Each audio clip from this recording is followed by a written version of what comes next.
What's up, everybody? Welcome to the Canes Insight Daily podcast powered by Anijar and Levine Accident Attorneys.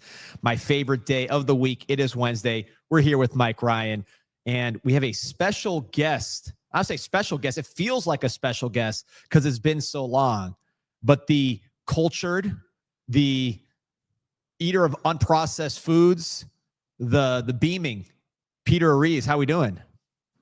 Listen, I would say I'm doing great, D. But I just got back from Spain last night. Phenomenal trip, great time. I get back here and it's raining. The rain's fine. The rain's whatever. I didn't see any rain over there, but I woke up this morning and I read CanesInsight.com and I read the bank and I'm nervous and I don't feel very good right now.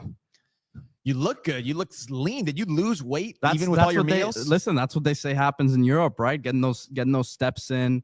The bread is just more pure out there, Mike. Right? We can get into that discussion, at a later time. None of those additives that they got here. But like I said, I felt like I ate some rotten seafood after I read the bank this morning, D. And it's not because the info wasn't good. Like, we know your info is good, but the info wasn't good, if you know what I'm saying. I mean, look, I think people are going to react the way they're going to react. Everybody wants a bonanza going through July 4th, the fireworks and all that. And we just had a great week, maybe a week and a half ago where everything was going our way. So I think it's a mixed bag, but I wanted to prepare folks, to not get too high with the eyeball emoji season. And look, I might be wrong. These are battles. Some are going to turn our way, but I just think overall, the message I got, and again, I'm the messenger here. The message I'm getting is Miami's going to win some key battles. They're going to lose some key battles because that's the nature of this deal. They'll go into the season, into August camp with a strong class. But the idea is they're very much focused on making sure they win on the field.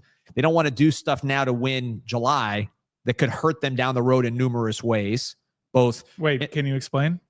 Well, it's a money game. So if you blow your load in July, you got a team you have a recruiting class that signs in December. You have a team of players that need to play a season for you on the field. Everybody kind of knows what everybody's doing. So if you blow your load here in July, you got to deal with it all the way through until basically the signing period in December and the portal period, plus the season that you got to play. So I think the idea is land this thing in a healthy place now in July. So you don't want to be behind like, Florida or Florida State. Florida State's doing okay by their standards, but they suck. But if you don't want to be like so behind that you can't catch up. So you got to be in a healthy place, but you also don't want to blow your load now here that when you get to December, you're dealing with a ton of problems on multiple fronts, including the recruiting front, because you've overpaid in July for things that you have to deal with again in December. So that's kind of what I'm saying. It's a money game. Who knows how this cap and this revenue sharing is? Miami's playing the money game to the tilt. But even at that point, you got to sort of manage things. Can you bring me up to speed here, though? Specifically, though, what's going sideways for Miami right Mike, now? I don't really... The mic. Talking to the mic. Talking to the mic? Yeah, that's a lot better. Specifically, thank you. Can you educate me on what's going sideways for Miami right now? Because I don't really know. I'm uninitiated when it comes to recruiting. You know that I don't really get bogged down with that stuff. But people in the chat are freaking out and saying this is a real crappy July and that it's whiffsable again. Are we losing some guys that were previously committed? What's happening here? That's mostly filete. But look, we're teed up for some 5-star battles that are 5-star battles for a reason, and they could go sideways on you. So like Tristan Keys, I thought there was some momentum as of last week. I'd heard there was some momentum as of last week. Now there's less momentum. That's one that I think just kind of goes back and forth. He likes attention, not in a negative way, but he likes the spotlight. He will tell teams things they want to hear. It's a big money recruitment. But I heard less optimism on Tristan Keys than I did last time. I kind of made some calls, so that's one thing to monitor. Calvin Russell, I think, is going to go. I don't know where it's going to go, quite frankly, but I think it will not go into Miami's way. I could be wrong, but I see that one. That can go in a million different directions, but probably not Miami's way. We'll see, at least not initially. This is just in terms of the negative stuff. Lamar Brown, I don't see that one going Miami's way. But there's positives too. I think Derek Cooper, I continue to hear strong confidence on that 5-star from Chaminade that he will be a Cane. Brody Jennings, the corner, 4-star corner from Jacksonville. I think that will be something Miami can get done potentially. And then 2 real battles I'm watching. Let's say 3 battles I'm really watching close. You would love Miami to win. This is where I think you could, turn it one way or the other. Blake Stewart, the safety out of Atlanta, 4-star, huge Miami priority. Clemson's gotten crystal balls there. Miami's right there in the mix. I don't think Miami's out of that by any means. They're battling hard. That's a priority. Brett Kaloje, who Miami's been leading for a while, but Georgia's making a push. USC, he's very honest that he's kind of just doing a free agency deal. He basically said that to On3, so I don't think I'm speaking out of turn. Then Bryce Perry-Wright, also kind of a similar deal out of Buford, Georgia, Texas A&M, Miami, Clemson in that one. So you win a couple of those, I think you're starting to turn the right way. But, I mean, look, Mike, just what I'll say, this is what D's not saying, that I think most of the fans are upset about. And I've said this now for the past week. I agree these were pretty bad misses, but you lose now what a lot of people, or let me not say a lot, but at least one side has him as the number 1 D tackle in the country, a kid out of Miami Northwestern, James Johnson, who he's a Miami, he's new to Miami in a sense, right? Because he was in Fort Myers and he's originally from New Jersey, but that's a local miss at a big time position of need. And then the way I think I don't believe that the way that the Calvin Russell recruitment has played out publicly has been a great look, if I'm being honest, right? Whatever Miami's kind of strategy with him was, but you're talking about a guy who's a high 4-star recruit at, again, a premier program in Miami, who's been on the radar since 8th, 9th grade. His mother is a Hall of Famer at the University of Miami. Don't think that's a good look for him to not even include Miami here, because obviously things in the last couple of weeks have gone different ways here. Whatever happened at that official visit, we got word out of there that Miami was pretty much out of it from that point on, and you're putting all your eggs in the basket of the number 1 wide receiver recruit in the country, that you understand how volatile his recruitment is. So, Mike, and for the people listening, I think that from the perspective of someone following recruiting, those two in particular to me have been something that haven't been a great look if we're talking about public perception. And if you don't close on Cooper here, it's an absolute disaster. All right. Well, you mentioned one of the kids is from Jacksonville, and a couple of weeks ago, you were very pro Jacksonville. I am. Yeah, you love Jacksonville. Love Jacksonville. Finance Buzz came out with a list where they referenced over a dozen data points, and they ranked the top 20 most boring cities in the U.S. And Jacksonville came in number 1. How do you have data on that, first of all? You were asking important questions. Finance Buzz isn't exactly big game. Buzz. It's not exactly big game boomer, and they hang their hat on, but they did provide some details as to why Jacksonville landed first. So let me give you. Encompassing over 875 square miles of area, Jacksonville is the largest city by area in the United States. Did you know that? I did know that. But only 10th largest by population. This means there are large stretches of the city where population density is relatively low, naturally leading to lower instances of things like nightclubs and award-winning restaurants. This is a key damning stat, though. 54% of all restaurants in Jacksonville are chains, tied for the 4th highest rate in the country, while the city has the 3rd lowest rate of nightclubs and 4th lowest rate of concert venues per capita of any city in the U.S. I have a lot to say about this one, and we're still in the bank, Pete. So don't let us get out of here. But first of all, coastal elite take there from Finance They're Buzz. on the coast. What's wrong with Jacksonville's chains? on the coast. What's wrong with chains? You could live your whole life going to chains and do good. Capitol Grill is a chain. These are chains. When you went there, you went to a chain. You went to Ruth Chris. It was phenomenal. Hooters is a chain, a phenomenal Hooters is a great chain. Yeah, there's a million great chains. You can live your life going to chains. That's the great thing about big cities, though. You get chains, but you also get high-end restaurants that get a lot of critical fanfare, and Jacksonville's not one of those. You can go to like the 14th ranked Korean restaurant on a Tuesday and live your life that way. And then you're freezing and then you're going inside. Whereas in Jacksonville, you're enjoying the mighty St. James. You're enjoying the beautiful weather, great beaches. And I'm supposed to be bored because there's no population density of people breathing on me every 2 seconds telling me about some great fondue when I can just go to the melting pot in Jacksonville and live my life. So again, to me, I reject Finance Buzz. I think that's a coastal elite take from Finance Buzz. And I got nothing but love for the only county in the world that is known by the county name and not the city name, Duval. I know you're in the chat. Let them know. With good reason. It seems as though Finance Buzz takes into account things like restaurants, like things to do. This is why St. John's, not the St. James. Sorry. Okay. St. John's. Listen to me talk about St. James's Park. Tallahassee came in number 9 on this list. That one I agree with. It's a very dense population because it's obviously a school town, but there are 0 award-winning restaurants. It's a bad town for food. The city also ranks in bottom 5 in number of sports teams available to watch. That one I agree with. Bottom 15 in both concert venues and must-see attractions per capita. So there does seem to be some data here. I know you'd be super ticked off at number 5. I don't even want to say it around you. Memphis. Oh, Memphis. I mean, it's more of a religious side at this point. I think it's fallen on some hard times. But switching back to the bank before we get off. Sorry about that. No, I appreciate. Trust me, we're about to detour in a second. It's July. We're about to detour in a second. But back to the bank. I think Peter, I agree with you on Cooper. You got to get that one done now. If it gets done, I mean, if he stretches it, he stretches it. And it's more about, to me, it's perception wise, because we can't say that Mario and the staff are don't care about perception. We understand how big that is for their recruiting strategy. Mario cares about perception? Shocker. I don't think it's a bad thing, by the way. I think that's very important. You're fighting right now. That's why, do you want to create the biggest possible splash now, or do you want to, do what's going to look best in January when we have the class done, the season done? That's really what you're trying to win. You're trying to win December. I guess. Oh, and by the way, the other, again, public perception. The other thing that didn't look great was the Jason Lopez.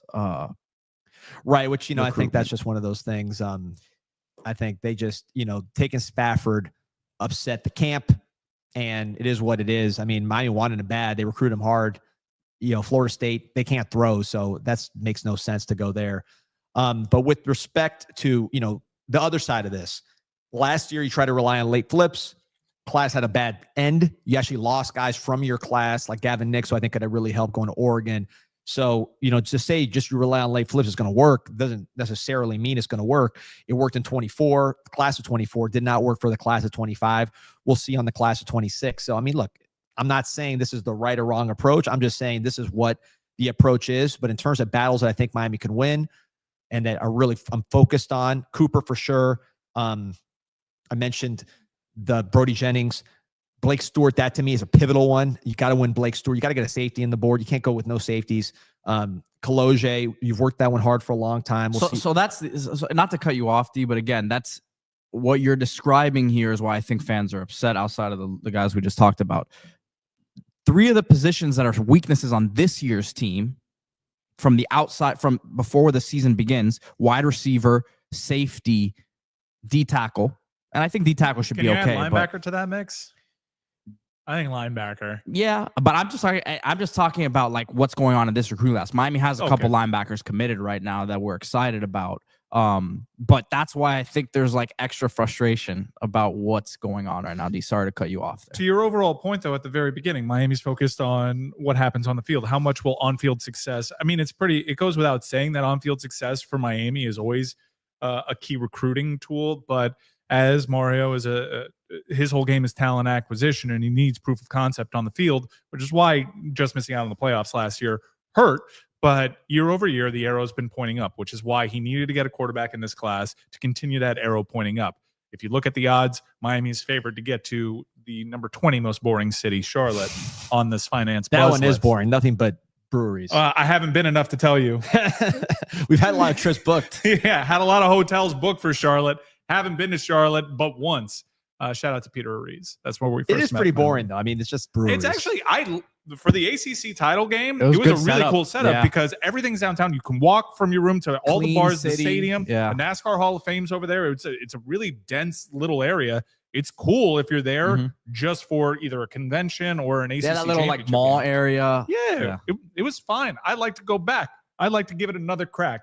But how much with the recruits that you mentioned here, how many of them are wait and see what Miami does on the field? The guys I'm mentioning, you're going to get a decision, I think, sooner or later, one way or the other. Surely the 5-star guys are always going to be worried about that. No one's done until you put the pen on paper. So we have flipped in the last few years Justin Scott, which was a 5-star flip. We flipped Armando Blunt. So Justin Scott was a flip from Ohio State. Armando Blunt was a flip from He was a flip flop. from FSU. He was a flip from us to FSU and then flip back. Right, exactly, double flip. Then Which is usually a red flag, but this kid's very smart. and you like him. valedictorian, he's doing all the right things. Hayden Lowe, another really great character guy. He was a flip from USC and then got his 5-star after he flipped. Actually, McConaughey was also right around the same time. McConaughey was a flip. Don't sleep on McConaughey. Are we back in on him? I know he was I never injured. left. Yeah. I never left. No, He was hurt. The internet's been down on him.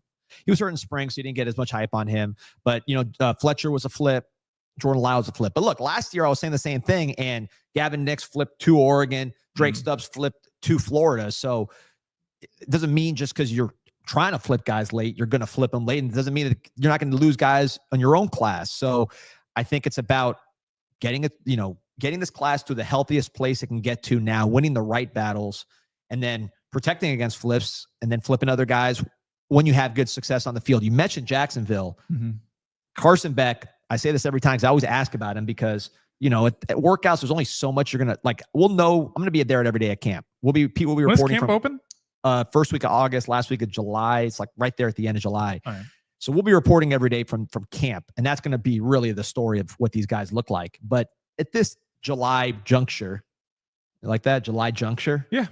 Sounds like a outlaw country album. It does.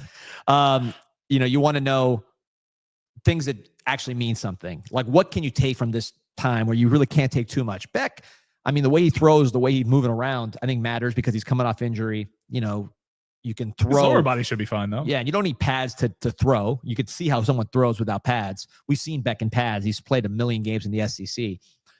His arm looks outstanding. I heard people saying first-round traits, not just the arm and the health and the size and the mental processing, but the athleticism. He looks like a big-time guy. And quite frankly, in spring, we didn't have our full quarterback room. Can I seize on the Beck conversation? There is something that I like, and I don't know if it's because of his high profile breakup, but there's an it factor about Carson Beck. We see it with aggregation, clickbait articles about Carson Beck. There were a lot. His car gets stolen. It seemed a little circusy. I can't lie. There were some things that concern you, and he's already got a ton of tattoos, so he's got an uphill battle when it comes to D-Money. I will say, since the breakup, quite as a church mouse on the Carson Beck front. It's been about the work. I don't think he's an outspoken. That's a knock on him, quite frankly. Cam Ward he wasn't is not rah-rah. a social media guy. But if Cam Ward, you put a mic in front of him, he'll tell you the truth, and he's naturally charismatic and outgoing. I think the biggest red flag for me, outside of the interceptions, obviously, and the arm surgery, but when he got injured, the broadcasters on that SEC championship game kept touting the backup quarterback as like, oh, this locker room will rally around this guy. This is the locker room's guy. And then he comes out on the field and he realized he pales in comparison to Carson Beck. But that was a concern. When the locker room is pro the backup. Now, Miami's been pro backup quarterbacks that have been terrible. So that's always not a great indicator, but it does concern you when you're looking at cons. No, it's fair. And I think we had... Mike, we're done with the Jacksonville discussion. Why? What happened? You're talking about the cons. Okay. Wow, you came back from Spain like witty as all hell. That's incredible. There you go. Congratulations, Al Hilal too. Orlando is blue. How about that one? Just proud of our boys, man. We digress. P was sending me all this Arab architecture in Spain. Yeah, and man, the Moors. Man. Yeah, okay. All right. Before we go down that rabbit hole. All right, back to Carson Beck. James is saying, which is true. Yeah. Beck only did social media because of his girlfriend. And by the way, I'm the biggest Cavender fan on the planet. They were great on the court to watch. Yep. Beyond all the stuff they did outside the court, on the court they played great. They were fun to watch. I did an interview with them. They were awesome on camera, off camera, great. So straight A's from me on the Cavenders. But part of their business is being on camera. So he got wrapped into that when he really wasn't the driving force of that. He was just in the room. So I think that hurt him because he's getting pulled into something that is not really what he's doing. And then when he has, if he throws some interceptions against whatever, name the SEC opponent, and he's on social media that week and he drives a Lambo, all those things. Doing a TikTok dance. Right. And it all hurts him when really and there's nothing wrong with it if that's your thing. The girls, obviously, it worked out for them and they played extremely hard on the field or on the court. I give them straight A's, like I said. But when it's not really his thing and he's getting pulled into it, and then his struggles get amplified by all that, Yeah. I think that hurt him with the locker room. To your point about Gunnar Stockton, we have people at Miami that were at Georgia last year, right? Or around the program. So we have pretty good intel on what happened with Beck. And the word locker room wise, he's not a Cam Ward, different personality. He's not going to dominate the room like a Cam Ward does. But on top of that, like if you throw 2 interceptions against Ole Miss or whoever, and then you're on social media that week, you're going to get some pushback, especially when you're the projected #1 overall pick. So that's a real thing that happened. You know, is it always the biggest indicator? I mean, I've heard this backup quarterback thing. I mean, look, sometimes it's true. T. Martin won the championship when Peyton Manning couldn't beat the Gators for 4 years. Yep. Now, I don't think it's going to happen with Georgia because I'm not a big Gunnar Stockton believer. And obviously, we know how Peyton Manning turned out. At some point, wasn't Georgia active in the market, kicking the tires on some quarterbacks too, which was a pretty big indicator that they weren't fully confident in Gunnar? They should have gotten Mendoza. If I was them, I would have gotten Mendoza I agree million with you out of there. a million times. I know you're super bullish on Mendoza to an insane degree because he's Cuban, but I think Mendoza would have been, and then the Nate Tice hype train would have made a little bit more sense. Bullish onto an insane degree. I was defending people saying he was Emory. You know, People wanted Emory with, over. That is true. People wanted Emory over Mendoza, and they were saying how he was trash. I mean, look, the national perception outside of you know Cuban country, outside of where we are here right now, Glenvar Heights, outside of Westchester, the perception is that he is a good quarterback with NFL potential. I share in that sentiment. In fact, I was the first one to call him a D1 quarterback when he was in high school, committed to Ivy. So this is not a new deal with Mendoza. I'm just saying Georgia would have been a lot better off with Mendoza than Gunnar, even if you don't think he's going to be the first pick of the draft. Or I think it would have been a great fit for Georgia. My whole apprehension with Mendoza, despite not being as bullish as you are, I know you're really high on the guy, and I liked him too. Remember, his name popped up early in the cycle. And if you commit to Mendoza, you miss out on the potential to swing for the fences. And Miami connected and hit the ball out of the park with Carson Beck. So that was my whole apprehension when it came to Mendoza, which is I know what I have with Mendoza. It's good enough that I kind of want to see. And Miami was in a similar position last year too, because remember, Cam Ward entered the NFL draft. And there were other quarterbacks that we were talking about. We were investigating Tagovailoa's remaining eligibility. And Miami played that game right. And they did the following year too. Mendoza was a pretty good option. And clearly he's getting some fanfare. And he's going to a good program right now with Indiana, fresh off of a playoff. I do think that he would have been a great fit for Georgia. We'll see. I think it'll be interesting to see. Georgia seems to be taking a step down, not just on the field with the results, but also in recruiting battles. They're not the dominant force that they were just a few years ago. The narrative will flip if Beck has success here and Georgia continues a little steady decline. It'll be interesting to see when all the chips fall, how Carson Beck will be remembered at Georgia because he followed a really tough act, despite that act not actually graduating from the university and being there for 8 years. And I agree with you. You think you said it well, that if you're picking Beck over Mendoza, I think the upside with Beck is higher. I think Beck, and again, I'm going back, trying to tie it all into the bank, into these reports. I'm here. The word I heard with Beck was this is a first round #1 overall talent. You see what was billed originally. Miami's seeing that in workouts. Does that mean he is going to follow Cam Ward and do that? No. We to see it play out. And again, me personally, I don't think even if Beck hits exactly how you want it to hit, it'll be hard to match what Cam Ward did because that offense was so special. He just had so much extra personality-wise, so much extra outside the pocket. I think the magic with Ward is not going to be replaced. That's my personal opinion, even if things go perfectly well with Beck. But I think the upside with Beck is huge. This is going to be a more traditional matriculation down the field, whereas Cam Ward does the things that make you pop because there are things that he does that there's reasons why he gets some Mahomes comparisons because the improvisational skills of his. But also, let's not pretend like Cam Ward didn't also routinely make you want to tear your hair out too. So I think that while you won't have the high upside of Cam Ward and the spectacular plays, I also do think that you're going to get a more consistent effort. Even though Cam Ward was great every game, if you look at the statistics, there were certain game-changing moments that Cam Ward, to his credit, dug the team out of and came back sometimes in miraculous fashion. But a lot of those were byproducts of his own mistakes. You think about the Friday night game. What was the opponent that we had where he started turning the ball over? That game should have been 21-0, and he started throwing red zone picks, and then all of a sudden you need Xavier Restrepo to make a catch while he's falling on his ass on the floor on the 4th down to save your season. These were problems that were generated by Cam Ward. Carson Beck does have the interceptions. We'll see if he cleans that up, but he won't have the same kind of maddening plays, I don't think, that Cam Ward had, but he also won't have the high-end spectacular plays, too. It's a different player. Yeah, I mean, look, and Ward, he had some maddening Virginia plays. Tech, thank you, Chad. He had some maddening plays, but overall, I think efficient. My only concern with Beck, not my only concern, but really my concern with Beck is just comparing him to Ward. And I'm guilty of it, too, because we bring it up just because I know it's what the discussion is.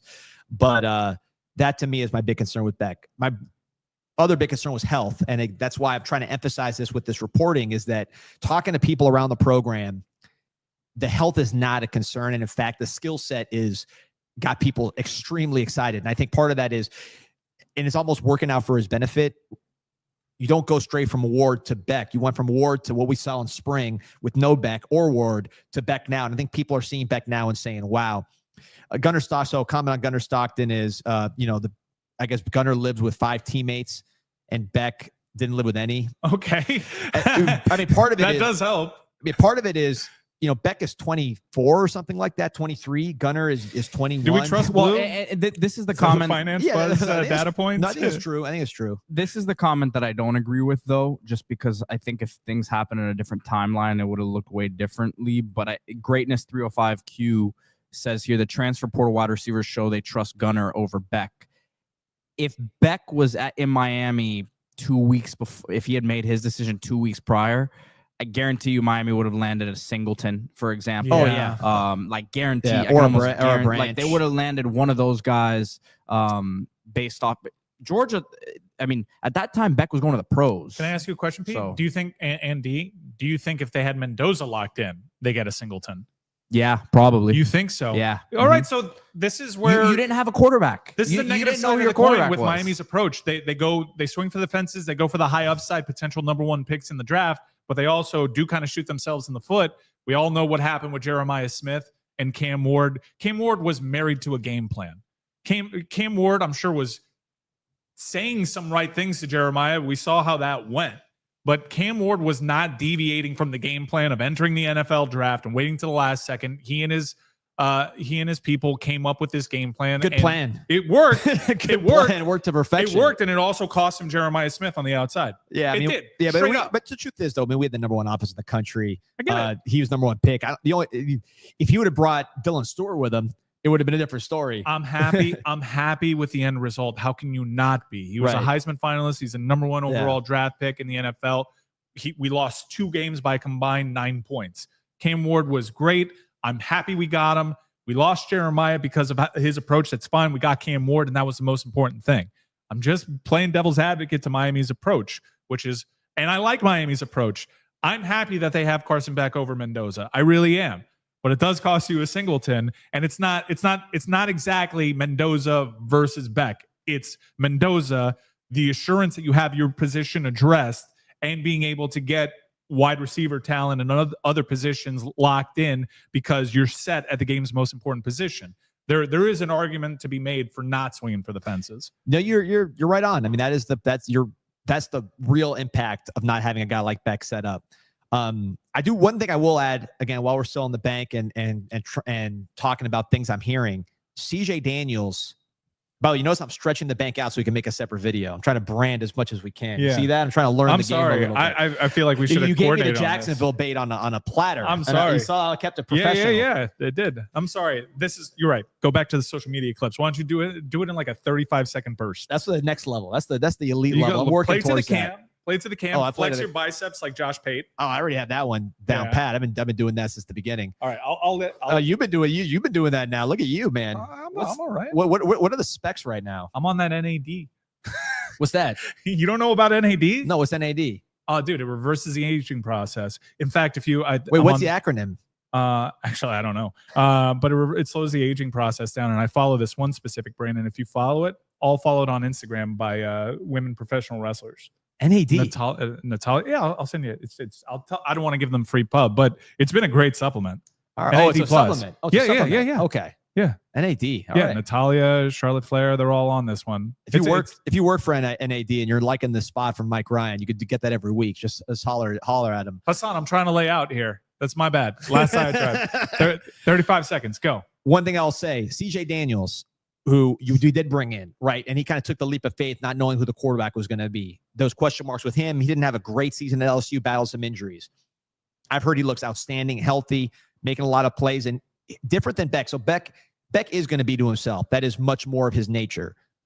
Daniels, I heard, is like working with Luke Nickel, working with the receivers, like really trying to be focused on helping, the future on top of his own development. And I think CJ Daniels, with his health, is going to be a good one that we got during that portal period. That's what I heard as of yesterday. George Mayorga, appreciate you. Increased his Canes connection. Wife thinks I'm obsessed. You know what? You're obsessed with winning, and you're obsessed with doing your part with Canes connection. Talk about recruiting all day. We could talk about this and that, bidding war, this and that. If you're not part of it, it's hard to criticize. CanesConnection.com/CIS. You get 20% off your first month, no matter the price point. Plus you get access to the private Zooms with the exclusive information. CanesConnection.com/CIS. Be like George. Don't just talk about it. Be about it with CanesConnection.com/CIS. That's where I'm at. What did I do? Did I do good? Look at the chat blowing up over NADs. Not since pants with lining have we had so many people come in here and espouse the virtues of something that you've been sleeping on, even though I can't actually describe what the initials stand for. Martin Dubay says takes NMN, which is a variation of NAD. Anthony G, your biggest fan, saying did NAD like 6 years ago. Dude, we got to get this guy a people meter. He's a huge fan. A1 listener. Thank you, Anthony, for your continued support. All right, so we gave you short shrift on your European trip. Break it down for us. What cities you visit? What did you learn about the world being out there? I don't want to talk. I'd rather just get to the show, honestly. I mean, very curious. It's July. We can do some personality driven stuff, but if you don't like, I just don't. All right, we'll take the hit. It was a great trip, but I don't really want to. Got some apartment shopping in the city. And I think that's what the secret is. He might have to have a down payment. If all goes as planned, yes. I won't. I'll be over there. He'll be reporting on African prospects for Real Madrid. Pretty soon. It's Real. Real. Yeah. It's real over here. No, not even. There's Real Salt Lake. They don't call him Real Salt Lake. Okay, Real Salt Lake. Real Salt Lake. Yeah. If you ask me my problem with soccer, and again, I respect an international sport. I like the World Cup, whatever. Great athletes, great competition. Real Salt Lake. Yeah. So number one, you're in Salt Lake and you're doing some Spanish thing. You're not doing your own thing. You're not doing a Mormon thing, which would be more respectable, respecting your own traditions. Mm-hmm. Great football in Utah. They have great athletes in Utah. Clean living. They play sports at a young age. They do their thing. Instead of embracing what you have that's great about Utah, you are trying to do some fake Spanish thing in Salt Lake City. Real Salt Lake. Yeah. You could call it Royal if you want to at least keep it English. Mm-hmm. You can call it Real if you want to at least keep it real and pronounce it in an English way. Yeah. Real Salt Lake. To me, that right there, first of all, you already have the Utah Jazz, so you're already flipped on your. I mean, what do you think franchises. it means? What'd you say? What do you think it Royalty. means? Yeah. Royal. Why don't they call it Royal Salt Lake? By the way, we don't have kings. This is the United States of America. We do not have kings aside from the King Elvis Presley. Doesn't hit the same. And the King Jerry Lawler. We do not have kings. I won't take the bait. Oh, I wasn't even talking about that. So, but like, why are we doing things Missed you at of the Europe? protest. Why are we doing things like Europe? This is America. Why are we doing things like Europe to fake like Europe? They're faking to be like us. Why are we faking to be like them? That is my problem with soccer to the T. Real Salt Lake. Give me a break. You know what? I agree with you.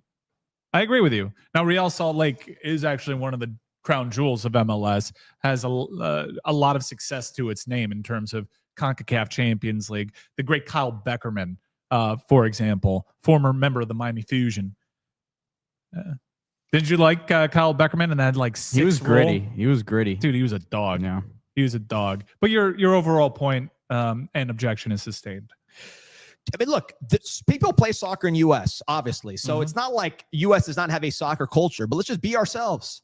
I'm not saying don't play soccer, But don't try to be they're trying to be like us. Like, why are we trying to be like them? Yep. Play the soccer our way. Yeah, here's a name. Be like the Utah Boulders or something like that. Yeah. Canes Cats Heat 305 says, question of Peter and Mike, thoughts on the MLS getting exposed by PSG? Listen, I'm not here to get in on the MLS trashing, but I will say PSG exposed. Do you guys watch the Champions League final? Yeah, They I mean, beat they them exposed worse than Inter they Milan. beat. Yeah, they beat Inter Milan worse than they beat Inter Miami. So. Yeah, PSG is really good. I will say it was really disappointing in that if Inter Miami had to take a scrappy underdog approach, you got to play cleaner than they did to have that kind of breakdown mentally on that set piece and not have someone cover the back post is really disappointing. And it was a thorough beatdown. They had more goals than Inter Miami had completed passes on their side of the field. But that's what $1 billion roster looks compared to a $66 million roster. Credit to Al Hilal, who was going up against $1 billion roster. Now, Al Hilal themselves have spent about $500 million in the transfer market, but their roster value is well under that of Man City. And that they play a really brilliant style of football. They took the fight to Manchester City. I think all the Saudi MLS discourse needs to go in the garbage bin a little bit. But look, it's the best team in the world against one of the better teams in MLS. There's a huge gulf there. And I while that butt kicking felt bad, I will say you have a really solid argument to say getting through the group undefeated and making it to the knockout stage of that tournament is, as sad as it sounds, one of the more impressive achievements in MLS club history. In professional club soccer in this country, that's about as impressive as it gets. Agreed. So you have to kind of recalibrate your expectations. And I know USA number one, but yeah, expose and using all these extra. This is what social media has done. They've really hypercharged what reactions are supposed to be to combat and to competition. And I think you can just kind of tip your hat and say, well, yeah, it's obvious. They're way better than us. Mike, you might have better info on this than me, but do you know if if Canes Connection sent a representative out to the Al Hilal Suites for their match in Miami? I know that one of the couple Canes Connections representatives are always out there at the Rock for all the games. And sadly, Hard Rock's the world-class venue that is Hard Rock Stadium, their time with the Club World Cup has come to an end. Have you seen? Al Hilal is just staying in Orlando, which, by the way, is a top 5 least boring city. Which one? Orlando. Okay. Yeah, they don't got chains there? The state of Florida had 2 of the most entertaining cities, least boring cities in the United States, Miami and Orlando. The issue with Orlando is a lack of sea. Lack of sea. You have some proximity to lakes and to natural springs, but the lack of sea hurts. That's the one thing with Orlando. I understand. It is. I did read a couple of articles that say Orlando, despite being in the state of Florida, is actually well protected for climate change because the storms get weaker. So there are some benefits to not being on the coast. But you're not too far away from a drive to get to the water. No, they got lakes. They got natural springs. Florida, has the most natural springs in the world entirely. I think Austin's a world-class city. They got tremendous question. I'm sorry to cut you off, but we got a great question here from Sergio Sanchez. Says, does D-Money not like the Kansas City Royals? No, he likes their name. He would not like them if they were Real Kansas City. That's his whole point. That's true, too. Royals is better than Real. You know, that's a nod. That's like a mascot. But he's this Sergio is seizing on like, why are you going after? There might be a reason to the Kansas City. I want to hear the backstory. Kansas City Royals. There might be a reason for that. Anyone knows the name background of Kansas City Royals? Let me know. And didn't the Sacramento weren't they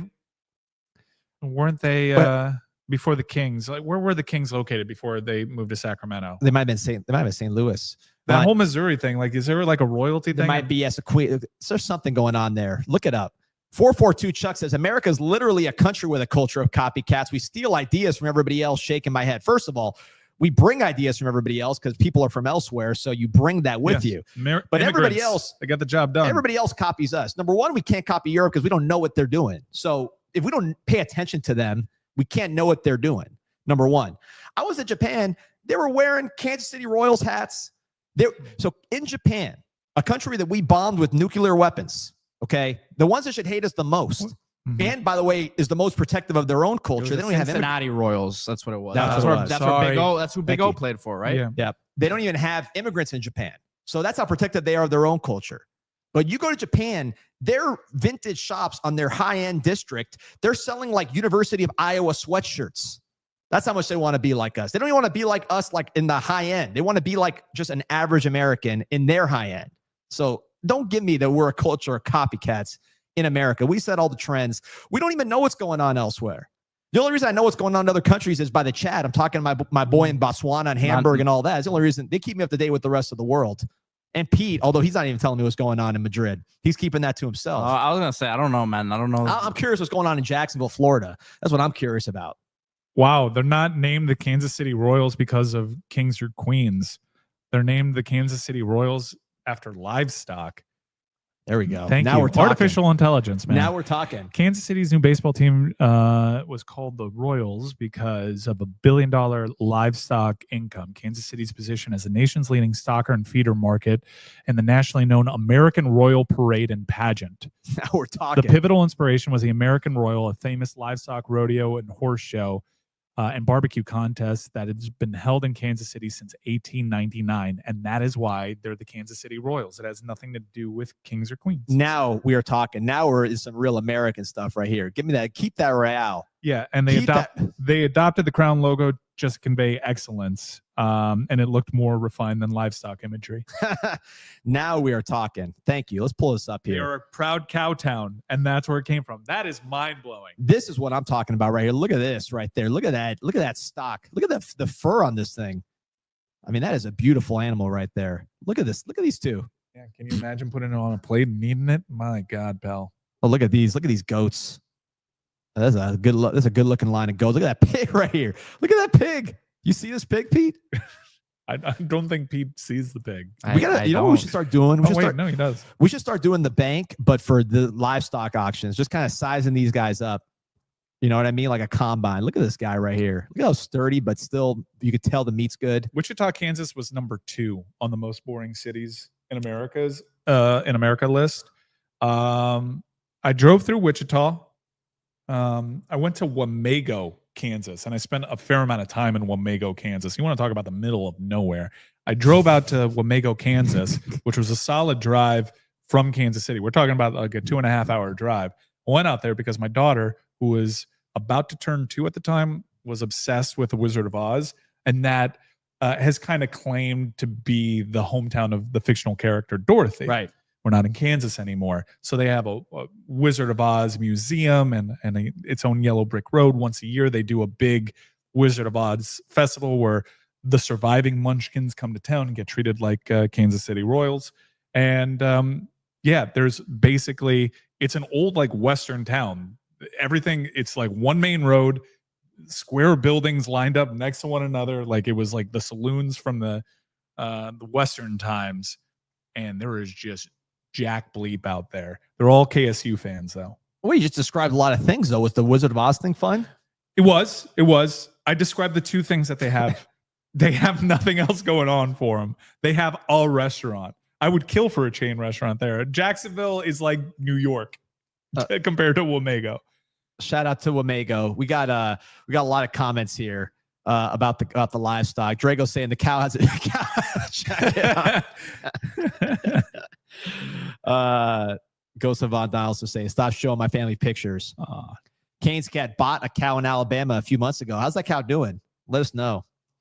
Livestock evaluations, new level for CIS. You know, we got 2 new writers from the state of Kentucky. Well, one, we had Tritton Breeze. He recruited another guy with my man Camden Burton providing edits. So we are making inroads in Kentucky.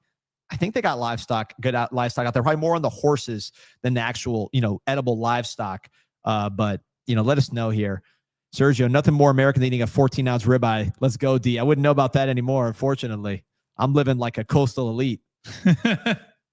Antonio Casa, Sadahuro, best home run hitter ever. I don't know where this came from, but I will say, here we're at the Studio of El Big League Show. We did a video. Check out El Big League Show if you're a baseball fan. El Big League Show right in YouTube. Like and subscribe. We did a video on Sadahuro swing, breaking him down with 2-time World Series executive Adrian Lorenzo. And he's actually quoted, or he's name dropped in a Beastie Boys song, which we'll get to here in a second. That's incredible. So we'll get to that. Sadaharo is a famous Beastie Boys lyric. There we go. Okay. It is July, as we've mentioned. You did the bank, or is the bank closed? Bank's closed. Bank's closed for now. So we know that camp opens up late July. Right now, we're talking about livestock here on Canes Inside Live. So let's bring it back to football a little bit. July means college football 26 comes out. EA Sports, all the excitement last year. The game delivered on expectations, Pete. I think you would agree.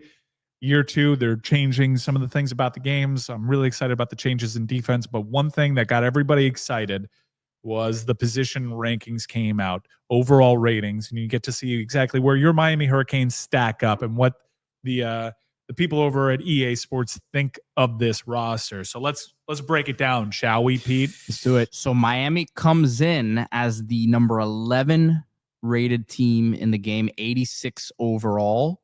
Wait, what ranking were we? 11. We'll take that. We're taking the 11. Yeah, I think 10 to 15 for 20 years. I'll take 11. I think 10 to 15 is pretty solid. I think that's what I would have expected. The number 1 ranked team in the game, just to kind of look at it for comparison. Again, Miami's 86 overall rated, and Alabama as the number 1 team in the country in the game, highest rated team, 89 overall. So they're not really putting any teams like 99 overall. Texas number 2 at 88. You have like 7 teams at 88 overall. Texas, Ohio State, Penn State, Notre Dame number 5. So obviously Miami has that game to start the season. Georgia number 6, Clemson number 7. So Miami coming in as the 2nd rated ACC team, as you would expect. Texas A&M 88 overall, also number 8. And then you have Oregon, LSU, Miami right after Miami with the same rating, Florida. I mean, so Florida buzz is like it's maddening. Maddening. It's going to make it hurt more when they suffer. You got to look at it through that perspective. It's going to with a fall. If you just fall over, it doesn't hurt. If you fall from the 2nd or 3rd story, it hurts considerably more. So I think that's what you're looking at more with the Florida Gators. But go ahead, Pete. Go ahead, Mike. What were you going to say? We do also have some individual players of note. You'll be happy to know that there is at least one Miami Hurricane in the overall top 10 on offense. Any guesses as to who that player is? Oh, Mauanoa. It's Mauanoa. He comes in at number 9, the highest rated on offense at 93 overall.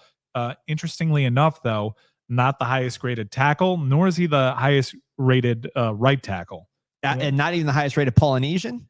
Or Spencer Fano, 94 overall from Utah, right tackle, has Mauanoa edged out. Kaden Proctor over at Alabama is a 94 overall on the left side of the line.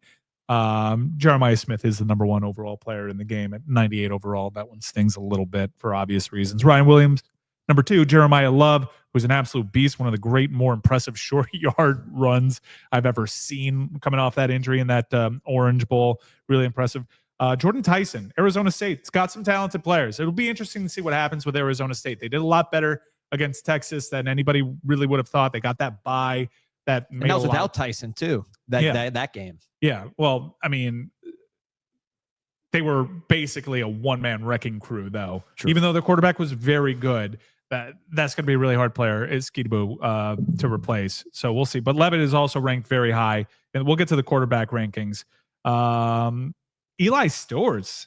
Yeah, Stowers. Yeah, he's good. 93 overall, tight end, Vanderbilt. How did Vanderbilt keep him? He could have gone pro.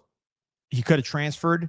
Staying loyal. I think him and Pavia are tight. I believe he played with Pavia at New Mexico State. Okay. So I think that was hey, let's just keep it rolling. I'm sure Vanderbilt's a fun place to play if you're good. He could have gone pro. I think his calculation was it's a very deep tight end draft. I'm going to come back. I'm going to get a great, NCAA football rating, right? Get paid a lot as the top player on the team along with Pavia. So I think they're just trying to run it back, those two. But Stowers, man, is a really, really talented tight end. To me, I don't know this to be a fact.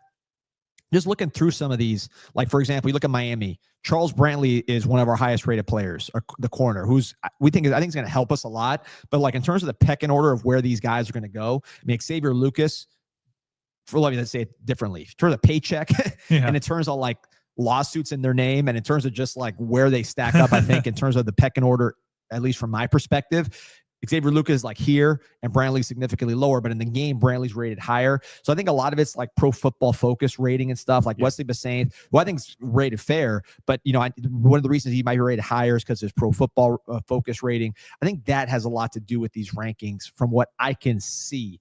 Because it's hard to rank a million players, right, when other people do it for you. So I think that might be playing a role here. Miami's 4 highest rated players: Francis Mauanoa, 93 overall. Ruben Bain, surprisingly, I think, very gracious with a 92 overall. No, he's top 10 in every mock draft. He's preseason All-American. I know, but he had a sophomore slump. Like, if we're going off of what they did last year in Pro Football Focus, Ruben Bain was barely on the field last year.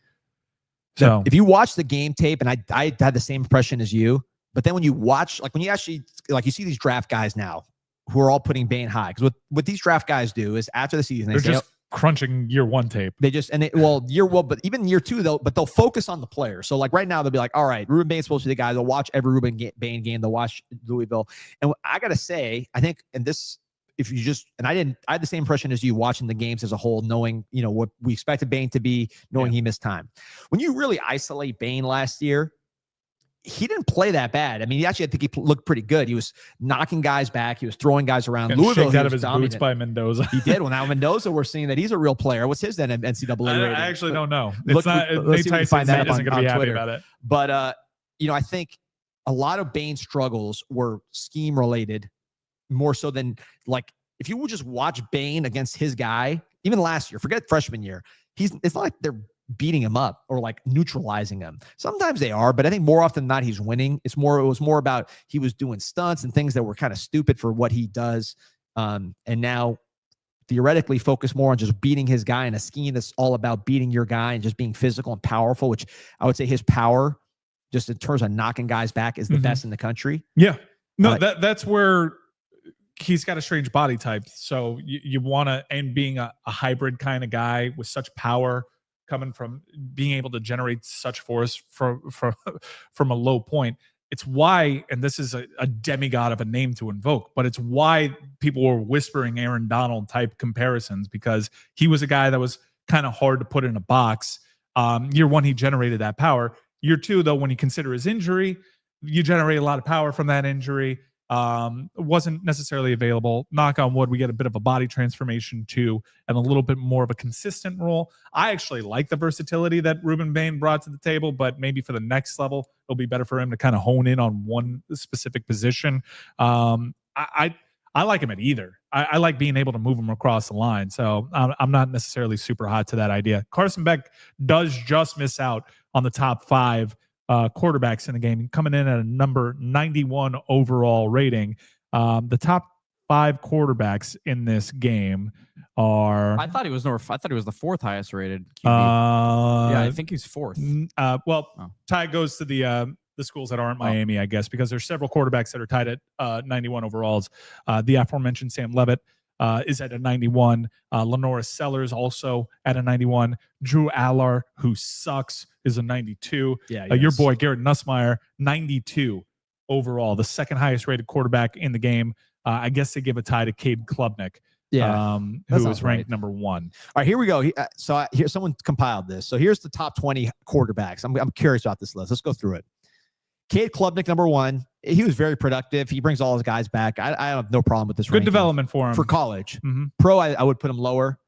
Nussmeier, number 2. We know you love Nuss. I mean, he was very productive. He had 4,000 yards. So, I'm still skeptical. I know you're a big Nuss guy, and I want to see it there with you. And at times I do. He's got a very impressive arm talent. There's just something missing with Nuss for me. I'm not saying he's, elite. Talk about how Jaden Daniels was or someone like that. But I think he's a good player. And I think this ranking's fair based on his production. Drew Allar, I agree, but he's on a good team. They were hiding him in that Orange Bowl. That's one of the more, for a guy that has got number 1 overall draft pick buzz around him, you can't get more of an embarrassing performance than Drew Allar in that Orange Bowl game against Notre Dame. Trying to hide him the entire game, incapable. How many completions did he have to wide receivers in that game? Was it 0? Did he complete 0 balls to guys whose job it is to receive the ball? A crazy disappointing performance. It's one that's got to be held against them forever. Yeah, no, I agree with you totally. Now, the question is, do the receivers stink? So, there's two ways to look at it. I think a great quarterback, you never ask about the receivers. You know, you kind of just, they get exposed later. The quarterback kind of hides it. So I agree with you. He's too high. Levitt, I could see at this spot, but he's, you know, this year's big for him without having Scadaboo, him and Tyson. Who would you have taken, Carson Beck or Sam Levitt? Beck.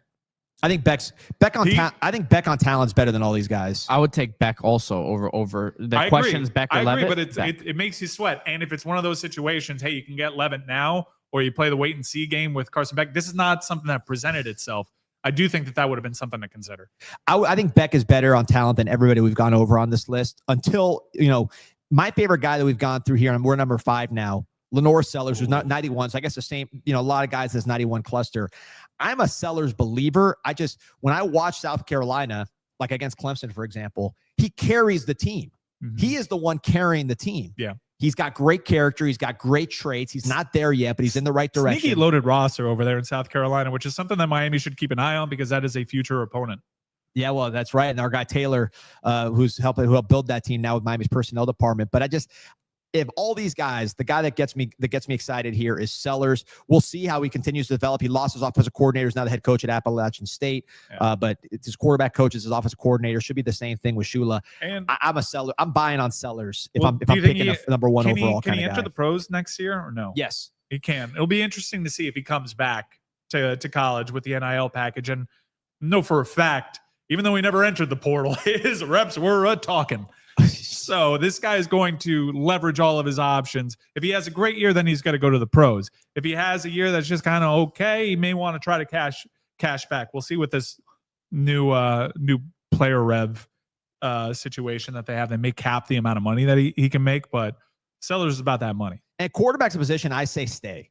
I'm a big believer in quarterback. Stay in college as long as you can. What's the Billy Madison? The cherish it. Cherish it as long as you can. My son laughed at that movie now, so now he's finally getting to that level of humor. Ages 10 more years and he can start getting all the other jokes like 69. Yeah, it's true. It's going to be a long shelf life. I love that movie and I didn't get like half the jokes when I first watched it. The penguin with having the affair, they laughed at the penguin. He loved Today Junior. Making fun of stuttering is apparently goes beyond any age groups.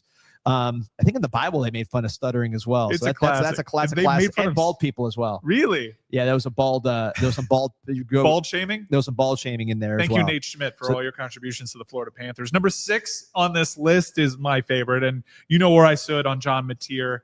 Would have loved to have seen him in orange and green. Just didn't break our way. We lost that battle. He went to a familiar offense. You understand that. Oklahoma spent a lot of money on the player. Miami was going to have to make it a lot more than Oklahoma's offer for some obvious reasons. I think he grew up as an Oklahoma fan too. Yeah, he's from Dallas. That's right there. Yeah, he was an OU guy. I'm excited to watch Oklahoma. They got some talent in that backfield now with John Mateer. I still think their head coach is trash, but it'll be interesting to see if one player can make up for that deficiency that they have at head coach. And look at that right there. Carson Beck's tied with this group, and I think that's an appropriate tier for Carson Beck, especially after the injury. Yeah, a lot of questions about is this list by Spurrier? Where's Arch? Some anti-Aller talk. Brian, if Beck went to OSU and Bama, he'd be number 1 on this list. We all know the Miami hate is real. I mean, he was at Georgia, but I think he was probably number 1 last year or close to it. So I think you're seeing the injury and some of that stuff playing, which again, that's why I'm so quick to report on how he looks physically, which is good. I don't know, Pete. I want to get your thoughts on this. As I look through this list, so we are now at number 7 with Beck. You have Mateer there. If I'm just picking NFL wise, and I just say who has the ability, if they have a good year, and no off the field stuff, weird stuff, nothing injury stuff. Just if I'm just betting on the skill set, Klubnik, I would say less on the talent because from NFL standpoint, I think college will be great. NFL, I don't see it. Nussmeier, you're getting closer, but I think there's still some talent deficiencies. Aller, it just doesn't feel like a natural passer to me. Levitt, we'll see how good he is as a passer. I'm buying on Sellers and Beck of this list as far as the guys I think it's about potential 1-1 overall pick.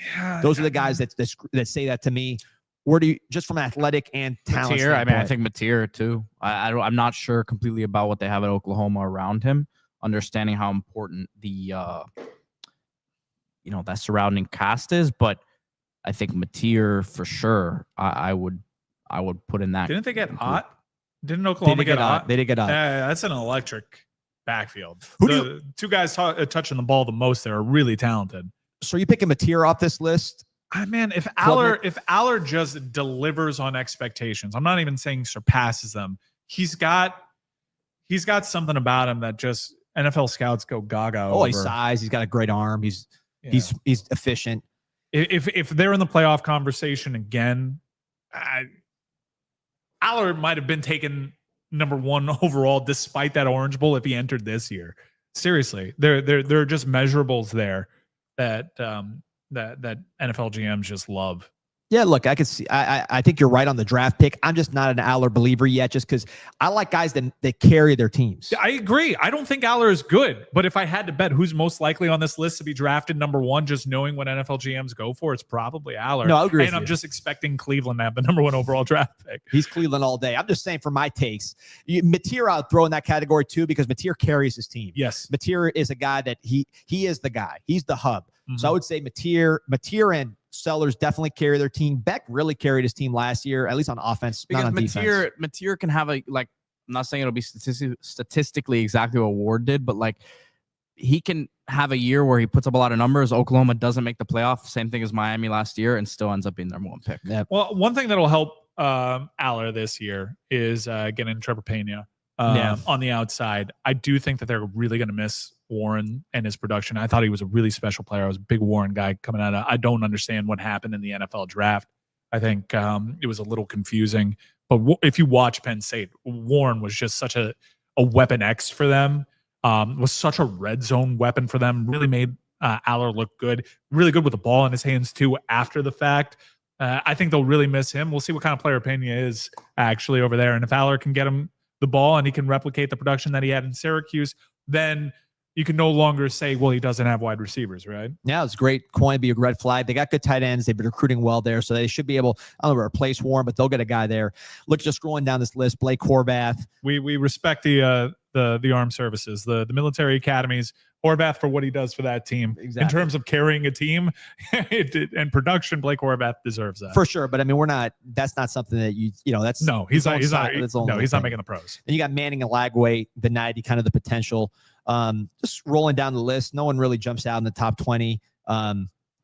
We like Avery Johnson, don't we? We found him interesting. He's fun to play with in the game. I was gonna say he'll be a fun player to use in the game. Yeah. Pavia, I think, is too low, number 17. I would have Pavia higher up. He carried his team. He's a 99 in terms of being a gamer. Grit. Yeah. Guys that are in Miami's conference. Kevin Jennings, 11. His avatar is going to be his body will be fully red next year on the injury the injury thing. I don't agree with these. I don't. Retzlaff. We may want to adjust that one over at 19. If I were Tennessee, I'd be getting Retzlaff. I don't understand these rankings a little bit. So you have Kevin Jennings at 89. Is Kevin Jennings a better player than Diego Pavia? I don't see that at all. Dude, outside of Drew Aller's performance in the Orange Bowl, let's talk about what Jennings did in that playoff game at Penn State. Unplayable. Incredible liability. That game was to be had for SMU, and he just barfed all over the front of his jersey. That's one of the worst succumbing to the moment type of performances that you see. And you can only get so it's not like this guy's reputed to be a top pick. You can't be as hard on him as Drew Aller. He has his limitations, and he came in as a backup and sparked SMU of all programs in their first year in the ACC to the college football playoff. But he's got footsteps now, though. He's got some footsteps behind. They're married to the plan of TVD essentially being a coach on that staff and then taking over the reins next year. And while they redshirt him. But yeah, I mean, it's a red shirt. They can burn it at any time if they want. So Brandon's saying, didn't you want Jennings before Beck? Was that take had? I never remember. I don't remember that take. I think maybe hypothetically you were like, yeah, I'll take him if that's. Look, man, we were talking about Kansas's quarterback. We were desperate. People don't forget, like before Beck came back into the fold. I don't remember that take bleak. though. Yeah, I don't remember that. I don't remember that exact take. I think though. maybe that I don't remember that take either. The only way that I could maybe consider that is if the Tyler Van Dyke to SMU news came in before Beck. And we were like, well, that's interesting. Does this mean Jennings is in play? And at that point, no, it wasn't Jennings over Beck. It was certainly Jennings over. I think it was probably Emory. like, would you take him? Like, that's all we've got. No, I never had that. I never had that take. Get that crap out of here. Well, look, maybe I am too high on Mendoza because he's not on this top 20. I think he's better than a lot of guys on this list. I don't know that Mendoza is a guy that is going to be a video game sort of like his ratings in a video game aren't going to show what his. But I think he's better than Nico. Yeah.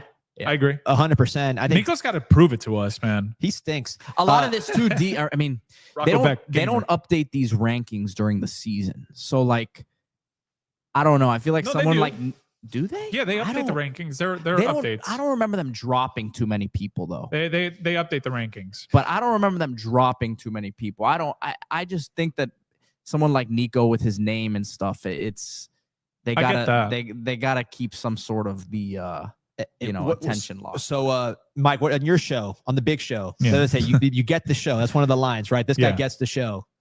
305 Shaman gets the show here. Cole McConaughey update, question mark. Has Moden been taking a step this offseason? You know what? First of all, McConaughey has been hurt, so he missed spring. He's back. He's working hard. He played as a freshman on defense in this kind of screwed up scheme that no one really looked at on the front. I'm excited to see what he does. He played as a freshman for a reason, right? So that's not easy to be a 3-star and then play. I know the defense didn't play great, but he was there for a reason. So we'll see him injury in spring. So I haven't seen him in this defense yet with Heatherman. Moten, interviewed him for Storm Sessions. That'll be coming out next week. He's like in that 310 range, looked great, super charismatic guy, great family. I am bullish on Moten. I think a lot of people around the program are bullish on Moten. Defensive tackles, they take some time, a lot of times, but he's someone with a great first step. Scheme also fits him. I think you talk about key guys against Notre Dame. He'd be one of those guys who got to hold up against some of these big offensive linemen that we're just talking about. I like where Amon Moten is heading into the year. So that's what's at there. I had one more note on these rankings before we get to the music and wrestling things, because it's not. I love how dismissive you seriously. sound. What? I mean, you speak for the audience, OP. That's why you're the most popular guy on the show. Wait, what did I do? Nothing, man. Don't worry about it. Continue. Wait, I'm confused. No, it's a way that it just sounded like kinda you were like- dismissing wrestling, but it's all right. But you should dismiss wrestling. You're speaking for a large chunk of the They're audience. selling out stadiums. This in is the Barcelona. most They're selling out big important. arenas in This Barcelona. is the most important part of the rankings. So they have the offense. You have the overall rankings, as we talked about, number 11 rated team in the game. Offensively, they have Miami rated as the number 10 offense. It's kind of a tie with Clemson, LSU, Alabama, Notre Dame, and Florida, but they have Florida and Miami both at 89 overall offensively. But defensively, they have Miami as the number 15 defense in the country, 88 overall. So I think, and just the bigger picture when we talk about these ratings, this is a perception nationally. I think that's not always there's always going to be opinions on certain rankings, but I think if you look at who Miami added through the portal and the recruiting they've done on the defensive line, that there's steps expected to be taken there and other positions as well, I think that's probably a good sign. Not that it means anything. You could see what it was rated at before last season, but a lot of good additions there. Well, I actually like this segment a lot more than I expected to, but I do want to take a break away from it, not to go to the wrestling and music just yet, but there was some actual news. We had Miami has 2 preseason All-Americans. One genuinely caught me by surprise because I forgot he was a Miami Hurricane. And he was an All-America last year. Yeah. Keelan Marion. Yeah. The I best reminded kick returner myself in the country. I always have to remind myself of Keelan Marion being on this roster. And I think it's because Miami had their sights on other wide receivers that fit that more traditional. And this guy's looked at as an elite returner, which is exciting to have that back in the fold in Miami. Miami needed some easy points there. Defense didn't really come up with the big time impactful turnovers that changed the game that would mitigate some of their limitations. Special teams didn't really help you out outside of the really consistent kicking game. But you wanted some help in the return game. Keelan Marion does address that tenfold. However, we got all our eggs in the JoJo basket, wondering who's going to step up and be the big time producer at that wide receiver position. And yet we have a preseason All-American at the position. So can you put this into perspective? Why it seems to me that Miami Hurricanes fans, out of all the fan bases in the nation, are the groups of fans that are probably lowest on Marion. Well, I think and his ability to impact the game at that position. Look, he takes the first kickoff for Notre Dame. There'll be Marion jerseys in the stands. Great comment by 26 on this. He says Marion versus Concepcion. Talking about your boy KC Concepcion, who's now at Texas A&M, was at NC State. I think that's kind of the angle, because people are saying who's going to catch passes from Carson Beck, and the truth is Beck's going to spread it around. Beck is not like a lock-in on a receiver type of quarterback. Obviously, he had McConkey and Bowers and stuff, but it's not like he is naturally a guy that spreads the ball. Just watching him, he's very quick to read the defense. He'll take the check down. He's not that kind of guy that's just lock in. Let me just scramble around and make a big play like that. He will spread it. So this guy will have his share of catches. But I think this comparison by 26 is apt because Marion, for a returner, usually kick returners, you hear him, you think, all right, well, if you're an All-American returner, that means you're probably like 5'9" or 5'8", and that's why you're not the featured receiver. Marion's 200 pounds, and he's, I believe, close to 6 foot. I have some intel. Let's go. Basketball intel. Oh boy. Breaking news from our good friend Trenton Breeze. Bring it up. Let's keep an eye. Little commit watch sort of thing here from him. And I believe this to be true on Trayvon Maddox. 4-star, plays at Oak Ridge High School in Orlando, number 120 in the player in the country on 247 here, top 25 player in the state of Florida, 6'6", 180. Reading his scouting report here, Maddox is built like a prototypical big wing, has good positional size at 6'6", long arms and cut up physique that will undoubtedly only continue to fill out. Willing passer who understands how to play within the flow of the game and never dominates the ball. And he's a coach's son, as it says here. Not much of a creator or handler, but an explosive athlete who can rise up for big finishes in the open floor, make tough layups through contact with both hands. Did not see that at all last year. Has significant potential for a big 3-and-D type wing. He's originally from Harriman, Utah. And Trenton Breeze, again, go give him a follow, guys. He's been killing the basketball coverage, is telling me keep an eye on a potential commit here soon. Maybe as early as the end of the week, maybe today. Let's see. Where did he sign with, this guy? Because it seems like he was released from his NIL. Because this is this year. This guy will play on our team this year. Yeah, he's a player for this class. Doesn't look he was committed to he was with Stephen F. Austin, which I guess he had signed with Stephen F. Austin. That's interesting, man. Did he have like a coach there or something like that left? Maybe there's something. I got to look into the story. This is unusual. Yeah, but he reopened his recruitment back in February. Our guy Adam Finkelstein, Big Fink. Is it Big Fink or El Fink? El Big Fink. El Big Fink. He's saying big prototype 3-and-D. See if you can pull up some video on our guy here. Here we go. Nashville Canes catching up, but he would have schooled us long ago. Royals in honor of American Royal, a long-running livestock horse show in Kansas City. I mean, it could not have been a more perfect. That's what we would need right there. That's why the Kansas City Royals hat is a symbol of excellence. Even in Japan, you'll see that hat. The Real Salt Lake. I mean, you're not going to see that outside of, I don't know, Vampire Weekend concerts or something along those lines. We got to catch a stray. I never got into them. Okay, that's all right. I just that's what I associate with the Real Salt Lake. We got a question here from Brandon asking. So no Arturo Dean, West Virginia fan, was telling me they aren't taking him, so I figured it was us. I said the other day that I didn't, based on what I knew, I was a bit skeptical on that one because we had a chance to go after him months ago and didn't do that. So, and he's a local kid. So I didn't get for sure like, oh, we don't want this guy. Is he not? He's just not a fit for this scheme because he's not a shooter. I'm a big Arturo Dean guy. I thought he had Miami in hell in terms of on-ball defending and really nice impressive handler, performance. But I think they need that shooting. And he I don't know been a great that fit for Jim Laranaga's team in terms of like when Jim Laranaga teams are cooking. It's that a point of attack defender that steals balls and gets the team going on the break. Charlie Moore was really good at this. This is like he was such a Laranaga type point guard that when he was kicking our ass for FIU in that game, that turned out to be a really difficult game for Miami. They ultimately won. I came away really impressed with the guy, but it's just this isn't a fit for Coach Lucas. I think that if you have the option to maybe because you have limited spots and limited NIL. Well, he's here, like right? Jet, right? Aren't him and Jet kind of similar? Jet? Well, not Jet. What am I thinking of? The point guard we got from New Mexico. Oh, True. True. Why do I think Jet? What's his name? Well, True Washington. he's more of a I think Dean's more of a ball handler than True is, and he's True's bigger than Dean as well. Dean's defensive 5'11". Dogs. You're not he's shooting that much. 5'11". This kid, True's 6'4". So okay. So I think you're talking about a big size difference. And again, if you have limited spots and you have the opportunity here to potentially add a player like Trayvon Maddox here, let me pull up. Let's hype this guy up here. Yeah, I know Pete's got a hard out coming. I also want to be careful not to. We've gotten basketball stuff. When's Pete's out? At noon. At noon. Oh, all right. So we got to get into it. But that was breaking news. We were getting to it. But that shout out to the deodorant. Yeah. All right. So I wanted to ask about Shamar Brown, but we'll table that for next week. Char. Yeah. Then we'll talk about Marty, our boy. Yeah. Thighs looking powerful.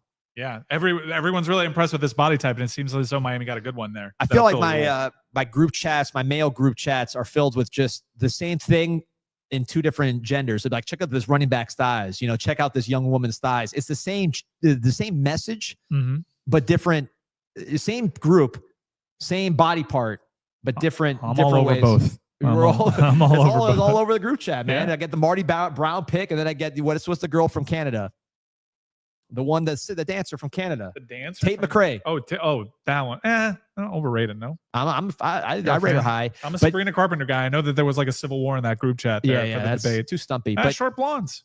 If that is her real hair color, she wears wigs. Comparison I use is like a thoroughbred horse to like the short kind of pony horse that they use in these Kendall birthday parties, the kids can ride on. That's more Sabrina versus McRae to me. I'm just saying, between those posts, you get the thigh picture of Fletcher, Lyle, and Brown in the same chat. They're both very sexy. They both know how to maximize sex appeal. Call me a sucker for a pretty face. I think Sabrina Carpenter's got a prettier face, and that is this week's edition of misogyny, I guess. Shout out to Marty Brown. No, it's equal opportunity thigh discussion. Yeah, that's I don't very think true. there's misogyny at all. We are discussing the thighs of two sexes at the same time. I didn't mean misogyny. I meant objectifying. Oh, we objectify. Yes. The whole thing's objectifying. We were just comparing players to livestock about an hour ago. Yeah. I just think Sabrina Carpenter's prettier. No. That's all. I like a pretty face. You're entitled to your opinion. Sue me. You're entitled to your opinion. All right, so music. Get it in there. Let's get it in there, Mike. Yeah, get us started. My song of the week. Are you good? Should I start with wrestler or music? What are? Listen, pick your poison. All right, let's start with music. Let's go. I was really into the Beastie Boys when I was going to high school. When I first got my car, I illegally downloaded every Beastie Boys song that I could. I loved the Beastie Boys. I'd seen them a couple of times. Tragically, MCA passed away. They were supposed to play Lollapalooza in 2009, which was a big draw for me to go to my first Lollapalooza. They pulled out. We later found out what was going on there. They did play some shows after the fact and did release some new music after the fact. But the Beastie Boys, done as a touring act, unfortunately, such a great influential band. I don't think they'll get the full credit that they deserve, because when they were really cooking, they were such a hybrid that there wasn't really a genre for them. Started as a punk band, right? Yeah, they like before they even did the License to Ill. Go back and listen to their ability to sample. Now, they came out with a pretty disappointing book because they did this career retrospective book. And if you're a sound engineer and producer and you like sampling and all the intricacies that go into the technical aspects of music, it is the book for you. But if you wanted to hear about the debaucherous tales of the Beastie Boys, they don't deliver on that, because I get their explanation. We're not those guys. We're kind of embarrassed. You want to talk about misogyny? We're embarrassed of how we behaved. We were dumb college kids, and we don't really stand by that behavior, and we don't really want to recount those days. I get it, I respect, but not preemptive cancellation avoidance. Right, but not the kind of book that I wanted to read. But supplementally, what they were doing, what they and Rick Rubin were doing with samples, to this day would stand up by modern criteria. They were hugely influential. Their library, their entire catalog. I was listening to at the gym today, the 50 straight songs that are just banger after banger with incredible samples. Look, are they the most technically gifted rhymers? No. Are they funny rhymers? Yeah. But the song that I'm going with is one of my favorite Beastie Boys songs. I was addicted to this song in my sophomore year of high school. Get It Together, Beastie Boys featuring Q-Tip. The drinking game of Q-Tip, mentioning the word abstract. That happens a couple of times. Great line with like Ma Bell, got the ill communication. Ma Bell. No. Love this track. Really great beat. He produced it. He produced it too. It sounds like him. It kind of sounds like a Rick Rubin thing. I'll have to look up who did this. Was this Ill Communication? This album? Yeah, this was the Ill Communication. I'll look up the producer there. But Beastie Boys are an all-time band. I'm not telling you anything that you don't know. For younger people in our audience, you may see like these three white nerds dancing around and be like, I'm just not going to give them the time of day. this group is raw. It's one of the great hip hop collectives. In terms of like hip hop groups, you got to invoke them with Outkast, Bone Thugs and Harmony, and Beastie Boys are right there in that conversation. Probably groups, yeah. I mean, UGK, Wu-Tang, yeah.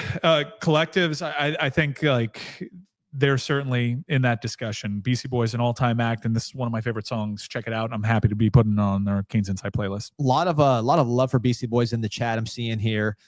26 says Mike Strikes was a late 90s pop punk guy. Should check out the Paradox. We'll check them out. Thank you for the recommendation. I don't know anything about them, but I'm an everything guy. I'm very eclectic. No, this is a great. I mean, I love the Beastie Boys. This was also same thing. Getting a car for the first time kind of band. I remember getting in. My cousin got a car and he had the Paul's Boutique, which is my favorite Beastie Boys album. This one's great too. Sampling all that stuff. And like, I remember distinctly, that was my first time getting in a car with like a non-grown up, you know, and he had the Beastie Boys on. So definitely writing music kind of early, you know, into getting into music stuff with the Beastie Boys. So more of a rarity to hear a song with cursing in it from the Beastie Boys too. Once they got into the mid 90s, they stopped. They were never big on cursing. But it was a little shocking to hear it. Well, Q-Tip was on this one, so he was able to say the N-word. So you kind of got to check. You got like, I should just Q-Tip. Yeah. It's like, I think it might be the only, let me really sell this song for you. It might be the only Beastie Boys song with the N-word in it. Check it out. There you go. But great song. A great choice right there. By the way, the Canes Inside, did you update the playlist? I'll put this in there right now. Get it together on the playlist. We'll get it together for you. We'll keep that update. But yeah, Canes Inside playlist on Spotify, on Apple Music. Just check it out, Canes Inside. If you're into all these crazy songs, and let us know. And give us suggestions in the comments too. I like how 26 is giving us some putting us on game here with some. 26, you remind me, I need to get a 26 tattoo. There you go. That's the next one. I want to. Anthony Manzano saying his songs of the week are Holy Diver by Dio. I love that song. And Hallowed Be Thy Name by Iron Maiden. Holy Diver. Brian saying his song of the week is Lee Grinwood, God Bless the USA, Happy 4th of July, America. I missed an opportunity. I have a deep patriotic playlist, and I didn't. I have a 4th of July playlist. To that one. I have a July 4th playlist. Let's change. Yeah, for sure. I'll put it out there. Do you know what the cover is for my playlist? You guys should do a verses. Do a verses. 4th of July verses. I know my playlist cover art is much better. What is it? It's John Cena annouing to the crowd that we have compromised to a permanent end Osama bin Laden. The best, like he did it himself. All right, so we all know that The Rock did that. So my Rock had the news before anybody. Rock had the news an hour ahead of time that bin Laden was dead. Anyways, all right. So for me, Pete. So I am not a jazz guy. I didn't have that in my bag. I don't have the sophistication or class to be a jazz guy. You and Ace Bailey both. That's right. Wow, you were able to follow that from across the pond. Pete comes in at the last second to get his stamp on the pod every time. So I'm not a jazz guy. I'm trying to educate myself on it. I watched the Ken Burns. I've been doing deep dives in different artists. So again, not a jazz guy. Just check out Chet Baker. Chet Baker's he's great ties to Miami. Really? What's his tie? He played a lot of shows down here in Miami. Really? Yeah, the old Ball and Chain. Really? Yeah. Oh, there you go. All right, you got me in a wormhole there. But the one that I did like and continue to play, my guy Thelonious Monk, and this one right here, Black and Tan Fantasy. This was a Duke Ellington cover, whatever Duke Ellington's composition that he was playing, but the chords hit me, the notes hit me because it was sampled in 36 chambers extensively. So the RZA and Thelonious Monk, you see a lot of overlap there, just kind of the different kind of just tones that they play, the off time. It just reminded me a lot of the RZA, and I could tell why. Let's get into jazz. Let's do that. We're that age. 40s, so we're that age. I'm about to be 40. You just hit it, right? Oh, I'm there. Yeah. Yeah. So like we're in that stage where we awkwardly go to jazz clubs. We got to sophisticate a little bit. Picturing D Money listening to acid jazz. I didn't know acid jazz was a thing. That's the next on my thing. You have his attention, sir. Yeah, I guess trying to get a little sophisticated, but yeah, not there yet. It's kind of like classical music. It's good in the background while you're just enjoying life and thinking about things. I mean, Miles Davis has a great book. It got me into Miles Davis. There was it's top of the line. The jazz musicians I want to check out. If you want to get into jazz, you go to like the biggest names in jazz. Right? You want to check out Miles Davis, cool. See if you like it. Miles Davis. Yeah. Well, Ladarius Benson saying, have Pete sing us a song. What was going on without me last week, man? What did you have poor Vinny doing? I don't want to use the term Wally Pip because our man Vinny went back to New Jersey. You weren't Wally Pip. But Vinny was bringing it hard. Bring out the acoustic, though. He didn't. He sang. The singing quality was not quite good enough to get copyright hits. We were worried that he sounded so much like Kenny Rogers on his outro that we'd get a copyright hit. We didn't. But the problem is, shout I out need to Vin. know. thought he I did a need to great know job. the songs before. Big Vin, legend. You need to know songs. Smooth Jazz, UG Groove, a UM alumni. Thank you, Al Lewis. Thank you. Bad Not Good, modern day jazz band, and did a great collaboration with Ghostface Killah that I think you'd love. I've heard that. Yeah. Bad Not Good. No, I've heard that. Play 3 points here occasionally. That's a real good act. I heard that. I heard that with Ghostface. Yeah, I mean, again, the Thelonious Monk, RZA sampled it, so you could hear it in 36 Chambers, just kind of like a little offbeat but on beat, kind of just jagged with the rhythms, and then also the tuning's a little. Well, use that Ghostface thing as an on-ramp because Bad Not Good is good. I know that sounds weird, but Bad Not Good. No, I heard that album. That is cool. Would you consider the Roots with Questlove Jazz? I don't know. No. Probably not. That's rapping. No. That's rapping. Oh, this person's considering FKJ as jazz. I don't want to necessarily go there. 305 Shaman, man. I like what you're bringing here. You're bringing the fire here with the Cole McConaughey, and now you're talking about Masego. Yeah. Good word from you today. 305 Shaman in the chats on Wednesdays before, but really appreciated it. I know we're running out of time. You got a Marchand jersey. Well, no, I have not bought a Marchand jersey, but that can be Paul Bissonnette's bit now. I retire the bit. Marchand's extended. He's our guy now, I guess. He's our guy. It is what it is. He's our guy. Getting to Panthers, getting to Jazz at the same time. Next thing you'll know, I'll be wearing a Real Salt Lake. I'll get you a Cal Salt Lake Beckerman. Ciudad. Hopefully Salt Lago. Is it Salt Lago? Real Salt Lago del Sal.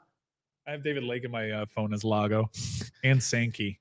So I have Miss Dave. Anyways, switching gears. I left very little time to talk about what I really want to talk about. Wrestler of the week. I'm going to start this one, Pete. Did I have a graphic? Because I didn't have one from Thelonious. Yeah, the you black did, pants. you did have one, but you guys talk. Sorry, man. We're trying to. We're on a jazz rhythm. We're a little offbeat. We're a little improvisational. We're on that jazz rhythm. I thought it was Ed Reed in the picture. This show is acid jazz. There it is, baby. Anyways, Black and Tan Fantasy also sampled on Wu-Tang. Shame on here in my wrestler of the week. I'm shocked you haven't done this one before. I probably have, but I just wanted to say, I always say Roman Reigns is the best wrestler in the world, and I stand by that. He hasn't been wrestling as much but he's still the best when he wrestles. To me, the number 2 wrestler in the world right now is Rhea Ripley. And I say this like this. If you're talking about who has the best look that you want to put on a TV show that's not for non-wrestling fans, you're taking Roman Reigns, you're taking Rhea Ripley. If you're talking about who has believable offense, that when they're on offense, you feel like they're beating the other person up because of their size, their physicality, their intensity. Roman Reigns, check. Rhea Ripley, check. If you're talking about the ability to have like little interactions between the moves, they're top 2. Yeah. If you're talking about selling as a bigger performer, I would say they're both the best sellers at their size. And then the timing, they're great. So, and entrances are great. Yeah. So to me, if you talk about the top 2 wrestlers in the world, when you really break it down, those are my top 2. Rhea Ripley had the best match at WrestleMania again, second time in a row. Yep. She had a great ladder match, Money in the Bank, and then this match in Saudi Arabia with Raquel Rodriguez. How far are we coming at Country, Pete? As a world, bad news, D. What happened? 3 crystal balls just came in for Bryce Perry Wright to Texas A&M. It's all fun and games, the wrestling, the music, until we keep whipping on these recruits, man. Well, he was going to come here, and then they'll use their budget for that. We'll use our budget elsewhere. Tough jazz. break. Staying on Rhea Ripley, a 5-star recruit from the beginning. I had her as a 5-star recruit. I saw her in NXT.